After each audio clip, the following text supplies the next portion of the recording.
అటు కేసుల మీద కేసులు, ఇటు వరుస పరామర్శలు.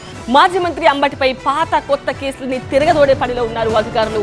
గతంలో నమోదైన కేసులపై యాక్షన్ మొదలుపెట్టారు.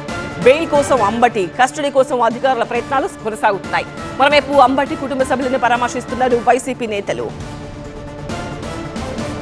మాజీ మంత్రి వైసీపీ సీనియర్ నేత అంబటి రాంబాబుపై పోలీసులు పీటీ వారెంట్ దాఖలు చేశారు.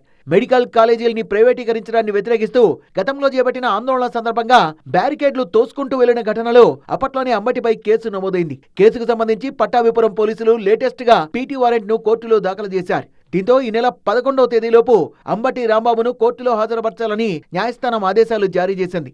అంబటి రాంబాబు కుటుంబ సభ్యుల్ని వైసీపీ నేతలు వరుసగా పరామర్శిస్తున్నారు. మాజీ మంత్రి కాకాణి గోవర్ధన్ రెడ్డి, ఎమ్మెల్సీ యేసురత్నం అంబటి ఇంటికి వెళ్లి యోగక్షేమాలు అడిగి తెలుసుకున్నారు. ఈరోజు మీరు చేస్తున్నటువంటి ఈ రావణ కాష్టం లాంటి ఈరోజు మీరు నాంది పలికారో భవిష్యత్తులో దీనికి సంబంధించినటువంటి భారీ మూల్యం చెల్లించుకోవాల్సినటువంటి పరిస్థితి ఏర్పడుతుంది.